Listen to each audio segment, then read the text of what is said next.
Thomas was at the junction when Gordon shuffled in with some trucks. "Whew," said Thomas.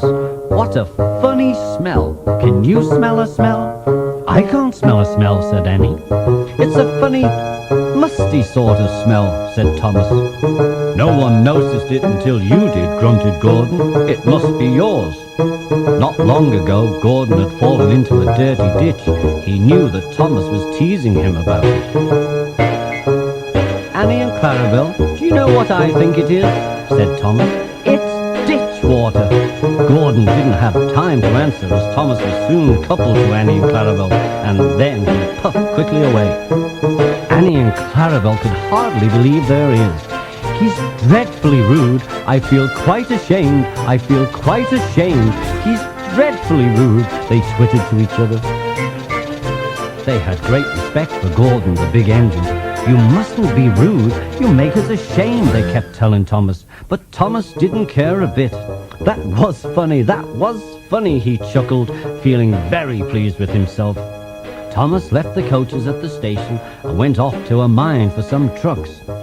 Long ago, miners digging for lead had made tunnels under the ground. The tunnel roofs were strong enough to hold trucks, but they could not take the weight of the heavy engines.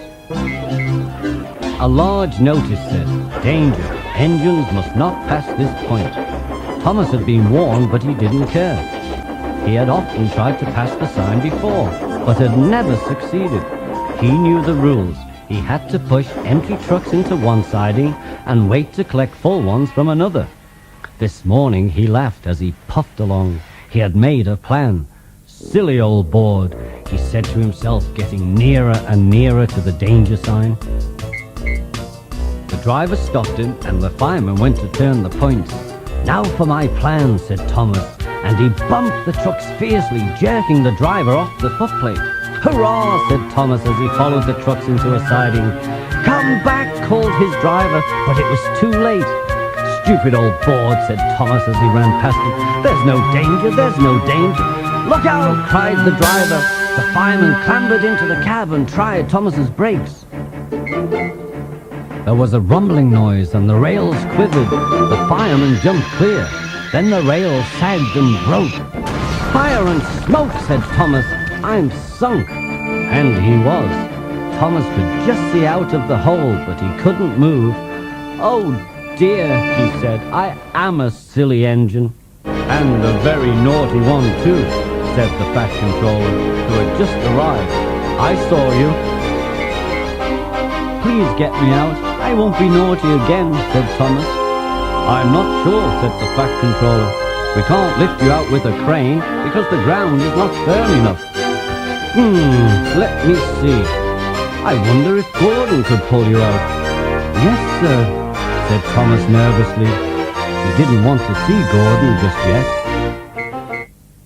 When Gordon heard about Thomas, he laughed very loudly. "Down a mine, is he? Ho, ho, ho! What a joke! What a joke!" he chortled, popping quickly to the rescue. "Poop, poop, little Thomas," Gordon whistled. "We'll have you out in a couple of puffs. Poop, poop, poop." The men fastened strong cables between Gordon and Thomas. "Are you ready?" "Heave!" called the Fat Controller. But they didn't pull Thomas out in 2 puffs. It was a lot harder than they had all thought. Gordon worked hard, but it took a long time to finally pull Thomas out of the hole. "I'm sorry I was cheeky," said Thomas. "That's all right, Thomas," said Gordon. "You made me laugh." Thomas was very pleased that Gordon was not angry with him anymore. Thomas's fire had gone out, so he needed a pull back to the station. "Can we go together?" asked Thomas. "Of course we can," said Gordon. "I'll pull you back." "Thank you very much," said Thomas. And buffer to buffer, the 2 friends puffed home.